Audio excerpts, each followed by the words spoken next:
Шолпан Сәрсенбайға шыққан жылы өзіндей жас келіншектермен аулақта кеңескенде баласыз өмірдің қызығы жоқ қой деп аузымен ғана айтушы еді.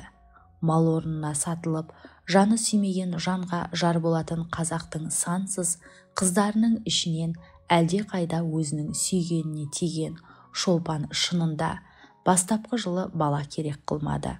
Ақ отаудың ішінде оңаша жатса да, яки күйеуінің құшағында жатса да, ол ылғи ішінен жасаған-ау, бала бере көрме деп тілейтін еді.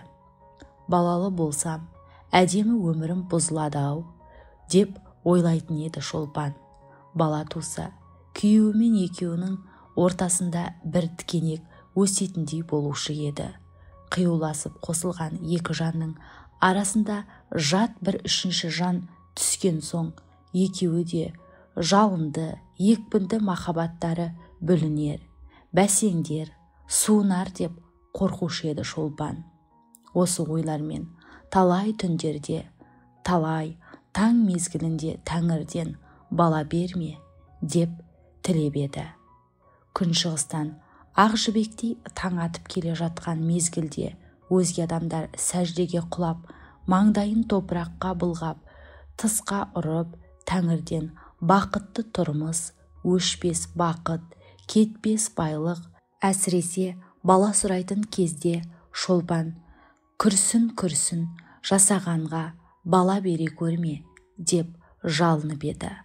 Затында баланы жек көргендіктен емес, ерімен екі ортасындағы жібектей нәзік махаббат жібі үзілмеу үшін, екі жанды бір-біріне қоса білген имамнан да ізгі махаббатқа басқа бір жан келіп тап салмау үшін бала болмауын тілеп еді Шолпан. Жас жүректің ұйтқыған ондай есалаң тілегі қабыл болды ма, кім білсін. Түскеніне 3 жыл толды. Шолпан құрсақ көтерген жоқ. Құрсақ көтермегеніне Шолпан шын разы еді. Ерімен екі ортадағы махаббат оты күн сайын дүрілдемегенімен бәсеңдемей бір қалыпты тұрғаны сол бала жоқтығынан ғой деп ойлады Шолпан. 3 жыл бойы ері де еш уақытта бала жоқтамаған сыңайлы еді. 3 жыл бойы Шолпаннан басқа, Шолпанның оттай ыстық, желдей жібек құшағынан басқа ештеңе тілемеген еді. Оның өмірінің басы да, аяғы да, ағуысы да, сұхфаны да Шолпан ғана сықылды еді. Дүниеде теңіз терең емес, адамның жаны терең. Шолпанның ерінің жанның терең түбінде қандай ой, қандай тілек жатқанын кім білсін. Әйтеуір Шолпанға осылай көрінуші еді. Қысқасы, Шолпан 3 жыл бойы оны осы ойдан қайтаратындай ешбір сөз де естіген жоқ, ешбір іс те көрген жоқ. Дұрысы, баласыз өмір, бос өмір деген сөзді басқа талай адамнан естіді, бірақ жаны сүйген жарынан естіген жоқ. Ғашық адамға Құдайдың аяны қасиет емес, жарының сөзі қасиет. Жарынан басқа адамның сөзін не қылсын Шолпан? Бірі қуалап ай соңынан ай озды. Бірін-бірі жетелеп жыл соңынан жыл озды. Не керек? Шолпанның бала болмасын деген ойы бекігеннен бекіді. Бірақ жалпы жаратылыста, адамның өмірінде, адамның ойында да өзгерістің даярлығы болмаса, дәл өзі ұзақ созылып барып болмақ емес. Өзгеріс қашанда болса кенет болмақ. 2 ай, 3 ай, күз дейміз. Сонда күздің келгенін адам 2-3 ай бойына сезіп жүрмейді. Бірақ уақытта, айталық, бірақ түнде, әжімді жүзі жылауық күздің келгенін сезіп қалды. Шолпанның бала болмасын деген ойы да бірақ түнде өзгеріп шықты. Ұршыққа оралған жіптей бас аяғы жоқ қыстың ұзын кешеді. Іңірге мал жайылып болған соң Шолпанның ері әңгімелесіп отыру үшін құрбысы Нұржанның үйіне кеткен. Нұржанның үйленгеніне 5 жыл болып еді. 5 жылдың ішінде 3 баласы бар еді. Екеуі ұл, біреуі қыз. Шолпанның ері Сәрсенбай Нұржанның үйінде ұзақ отырып қалды. Сәрсенбайды ұзақ отырғызған Нұржанның ұзақ әңгімесі емес, оның 3 баласы еді. Әңгіме дейтіндей әңгімеде болған жоқ. Тек бәрі 3 баланың қызығына қарасып, мәз-майрам болысты да отырды. Нұржанның 2 ұлы бұлдырласып өлең айтқан болысады. Білектерін сыбанып, алақандарына түкіріп, тұшталаңдап, бір-бірімен күресеміз деп ұстаса бергенде, аяқтары бір-біріне шалынысып қалып, біреуі жығылады, екіншісі оның үстіне жығылады. Үйде отырған жұрттың бәрі қарқ-қарқ күліседі. Балаларды кезек-кезек шақырып алып сүйеді. Нұржанның әке-шешесі немересін шақырып алып, асты-үсті, алды-артынан тіпті сүймеген жерін қалдырмайды. Әсіресе Нұржанның кішкене қызының қылығы, тәттілігі балдан да тәтті еді. Сәрсенбай Нұржанның үйінде осы балалардың у-шуымен ұзақ отырып қалды. Жұртпен бірге ол да қарқ-қарқ күлді. Ол да балаларды кезек-кезек сүйді. Нұржанның үйінде Сәрсенбай ұзақ отырып қайтуға шыққанда ауылдың бәрі ақ жатып қалған еді. Қайтып үйге кірсе, Шолпан да жатқан екен, бірақ ұйықтаған жоқ екен. Шешініп, Шолпанның қасына жатты да Нұржанның балаларының ісін, олардың тәтті қылықтарын әңгімелеп айта бастады. Ухілемей, күрсінбей, біздің баламыз жоғау деген уайымда айтпай, қайта күле-күле сөйледі. Сәрсенбай әңгімесінің арасында жай сөздің екпінімен балалы үй базар, баласыз үй мазар деген сөз ып-расау дегенде Шолпанның басында жаңа бір ой жарқ ете түсті. 3 жылдан бері бала болмасын деген тілегінің қате болғанын да, есалаң екендігін, бала болса екеуінің өмірінің қу мазарға айналғандығы еді. Араларындағы жалынды махаббаттың заманның озуымен бірге бір-біртіндеп майшамдай еріп сөнетіндігін, құшақтың ыстығы өмір бойы бір қалыпта тұрмайтындығын, екі жүйрік жүректің епкіні баяулаған кезде бір-біріне жирендірмей, бір-біріне берік байлайтын бала екендігін, баланың ер мен әйел арасындағы дәнекер екендігі. Міне, осы ойлардың бәрі сол сағатта ап-айқын боп Шолпанның көз алдына келді. Сәрсенбай балалардың тәтті қылықтарын күле сөйлеп, ұзақ әңгіме етіп айтты. Төсекте жатып, ол шын ынтасымен қарқ-қарқ күлгенде Шолпан да бірге күлді. Бірақ бұл күлген Шолпанның жаны емес, бет терісі ғана еді. Сәрсенбай манағы мақалды айтқаннан кейін Шолпанның сұңғақтай ұшқыр жанын, желдей есалаң жүрегін қара жыландай қап-қара ойлар орап алып, улай бастап еді. Түпсіз теңіздің қара көк толқындарындай қап-қара ойлар бірінің артынан бірі келді.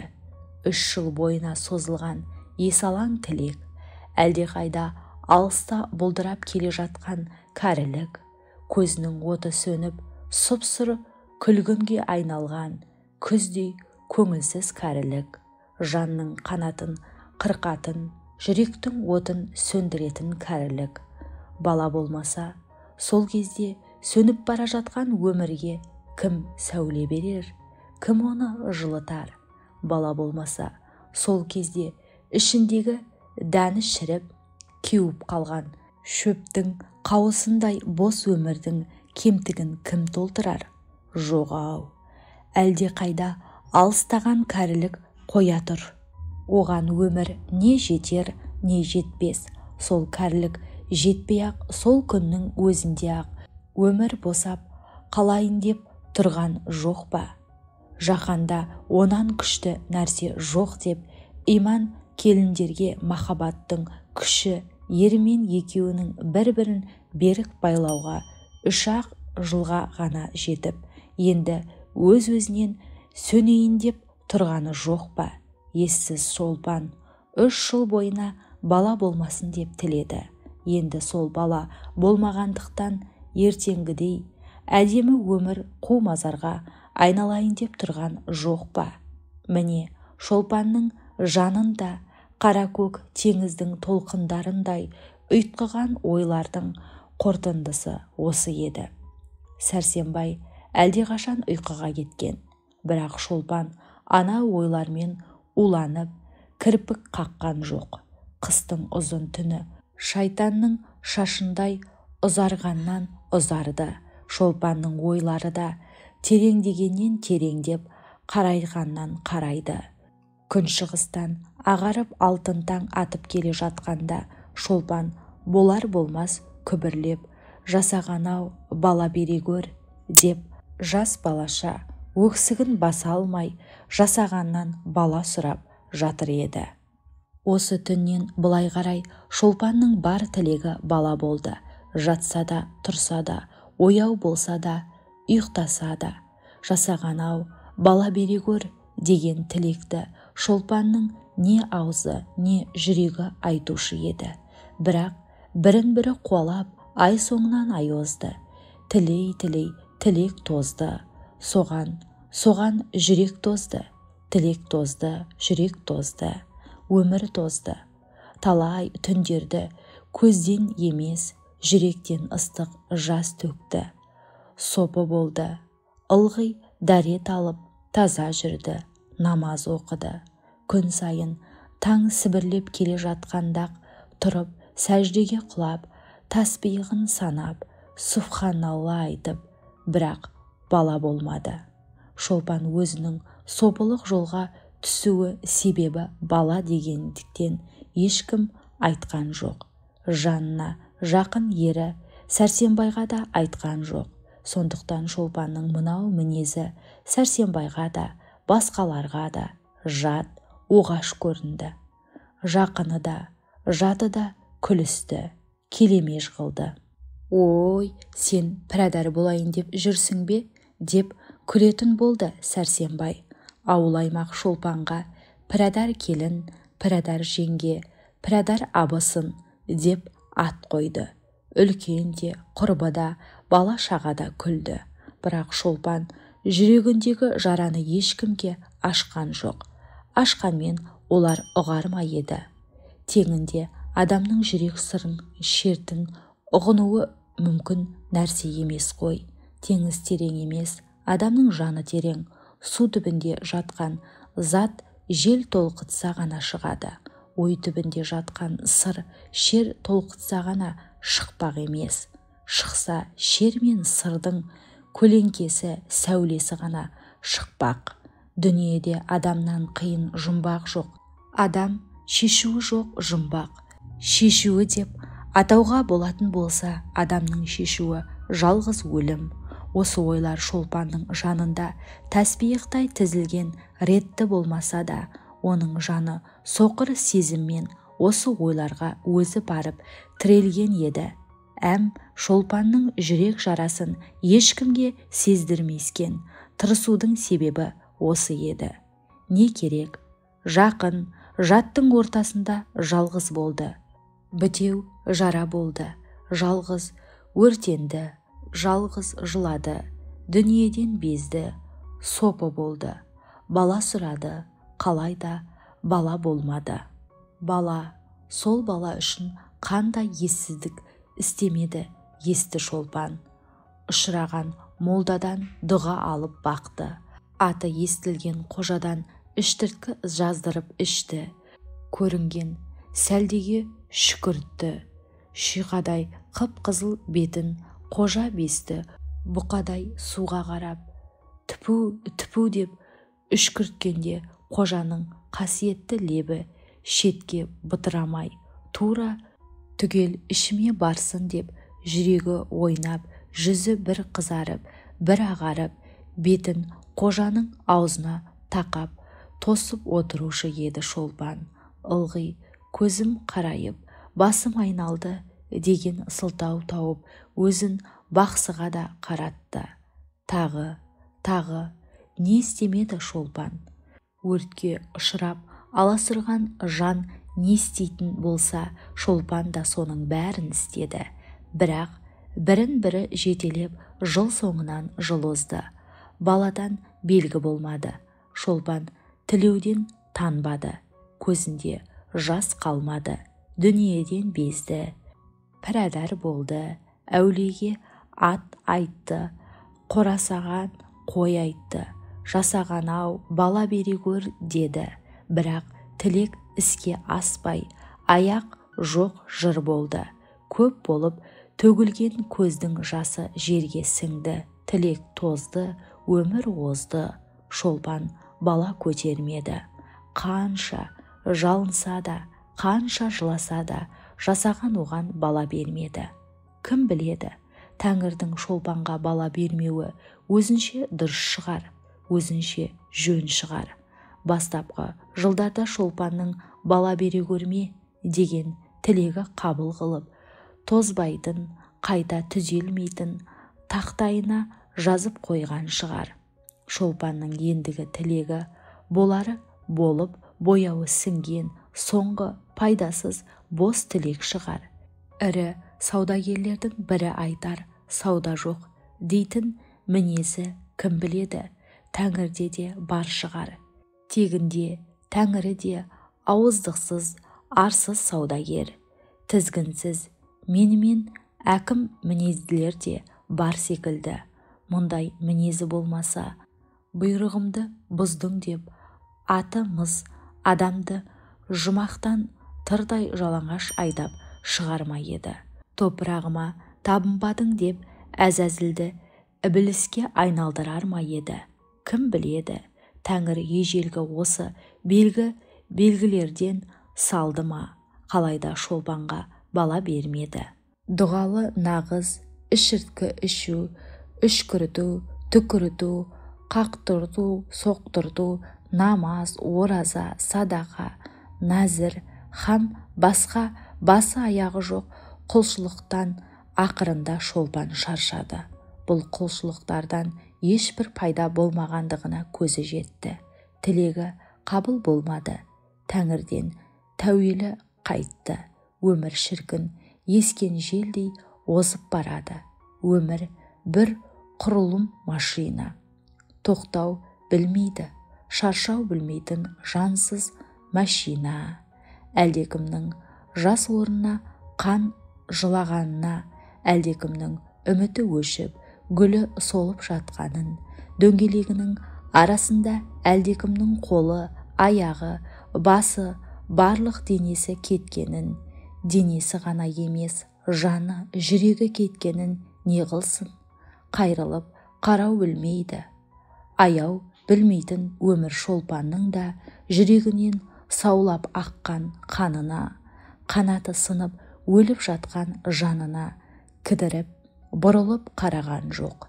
Жалғыз аузынан емес, бар денесінен көбігі бұрқырап, таудан құлаған есалаң өзендей, есалаң өмір озып бара жатты. Өмірінің әрбір минуты сайын шолпан ойының, шолпан жанының әрбір ұшында өліп жатты. Өмір озады, тілек тозады, бала жоқ. Енді не қылмақ керек? Жоқ. Дұғалыға молдасы, қожасы құрысын, құлшылығы құрысын. Айтқаннан қайтпайтын қасарға тәкаппар тәңірісі бар болсын. Жоқ. Балалы болудың кілтін көктен емес, адамның өзінде шығар. Бала болу ер мен әйелдің өзіне байланысты шығар. Шолпанның бұл күнге шейін бала көтермеуі, кім біледі, оның шын әйел бола алмағандығынан шығар. Ермен жатқанда барлық қазақ әйелдері қаннан қаперсіз жай бір жұмыс істегендей салқын жатуынан шығар. ермен қосылғанда сол қосылу үстінде жан денесімен беріліп білмеуінен, оның құшағының жалыны әлсіз болғандықтан, сүюінің оты кем болғандықтан шығар. Осы әрі тәтті, әрі улы ойлардың билеп алуымен Сәрсенбайға жатқанда тіпті екінші түрлі жата бастады. Денесі өртке, құшағы жалынға, аузы отқа айналды. Сәрсенбайдың қойнына жата бастағанда мойнына бұралып түскен киіктің асау лағындай өміріне ер затын бірінші рет көретін 13 жасар жас қыздай дірілдеп, күйіп жанатын болды.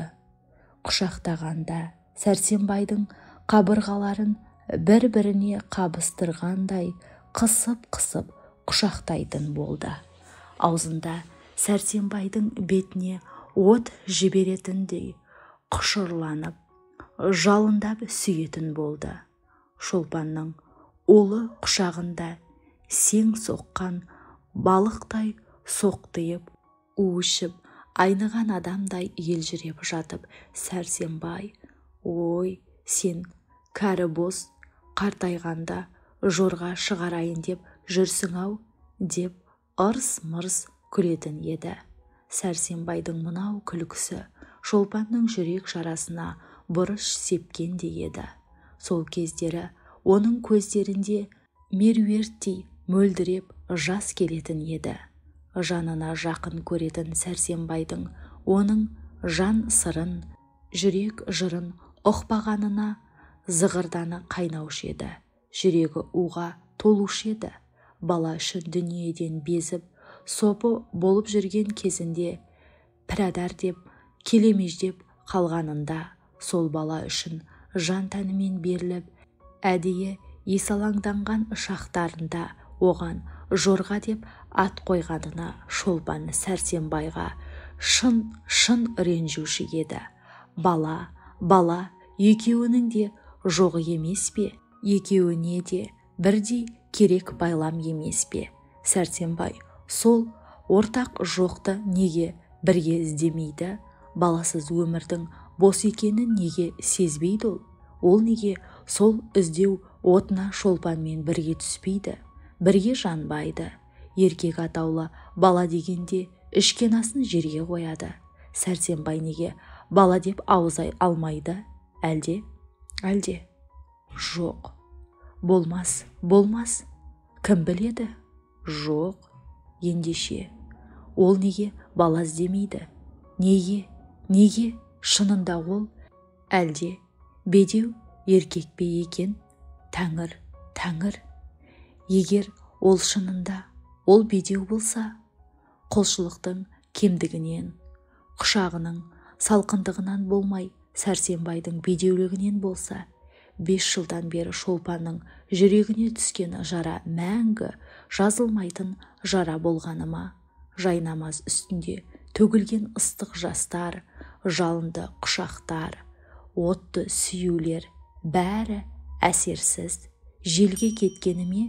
Бала деген құр сөз болып, сағым сияқты болып қалғаны ма? Енді қалған өмірдің жапырағынан айрылған қайыңдай жап-жалаңаш болып озғаны ма? Жалынды махаббатпен қосылған өмір қиюы кеткен екі ағаштай бір-біріне бірте-бірте айрылмақшы ма? Зулап жатқан махаббат бірте-бірте бәсеңдеп, бақсылап сөнбекші ме? Махаббат сөнсе, өмірде не қызық қалады? Сөз жоқ. Сәрсенбай бедеу, сондықтан бала жоқ. Бала жоқ болған соң мен бақытсыз болғанда Сәрсенбай бақытты ма? Оның жүрегі жанбай ма? Өзінің екі өмірді улаушы екенін ойлап, оның жүрегі жанбай ма? Қартайған күнде өмірді жалынатын от, бала оған керегі жоқ па?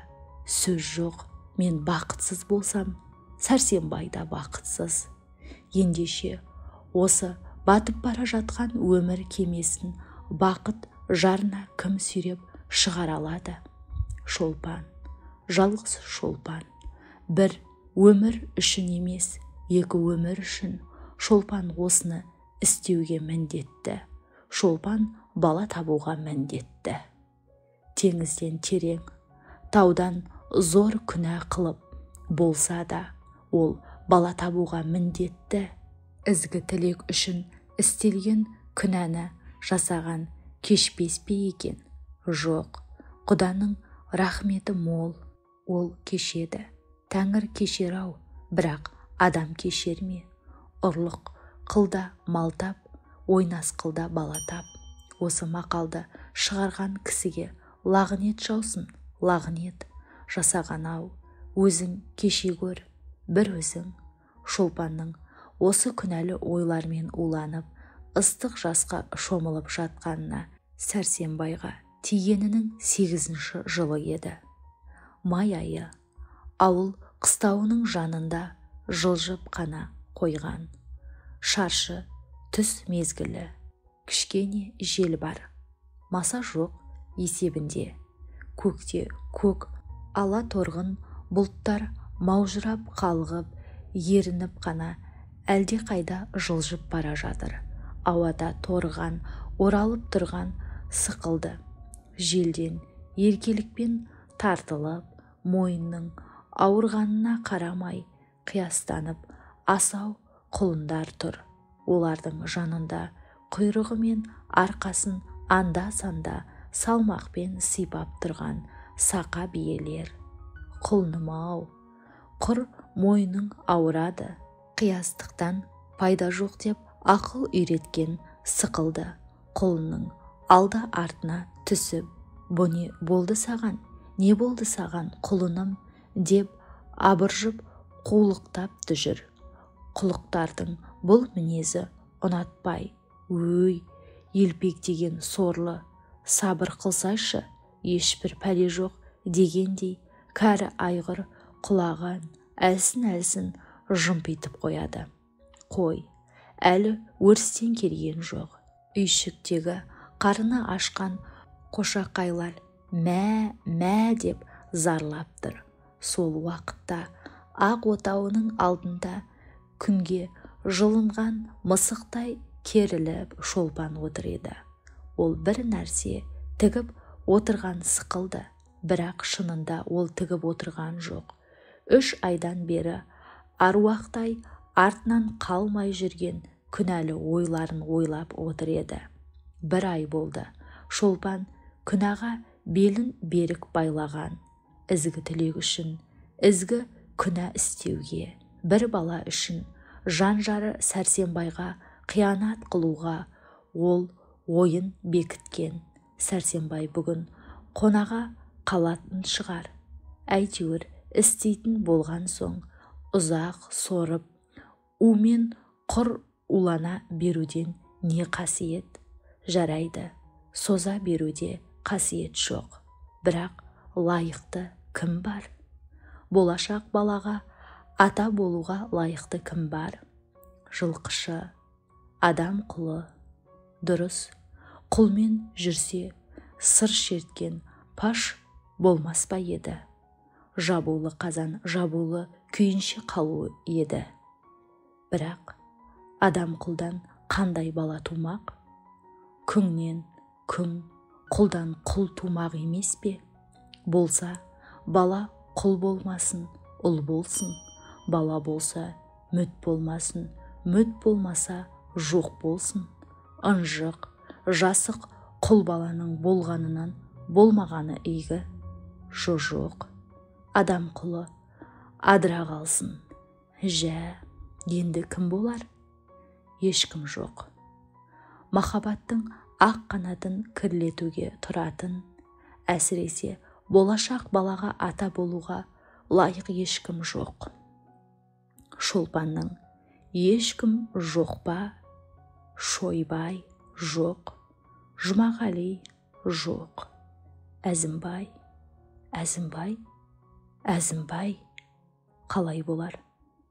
Тектаданың баласы, өзі жас, дені сау, сымбатты жігіт. жасы 18-19-тан артық жоқ шығар, ұзын бойлы, екі жауырында екі кісі мінерліктей. Ылғи күліп қана тұратын қой көзді, жаңа шығып келе жатқан қара мұрты, қара жібек сықылды. Ойбай-ау, сол Әзімбайдың өзі 3 жылдан бері Шолпанға жеңге деп көңілденіп жүргені жоқ па еді? Әлі ысылмаған жас қой Шолпанға сөз айтқанда сақа бозбалалардан естіген сөзді жаттап келіп қана айтушы еді. Жастың тілегі бір, жібектің түйіні бір. Мағжан Жұмабаевтың Шолпанның күнәсі әңгімесі 1 бөлім.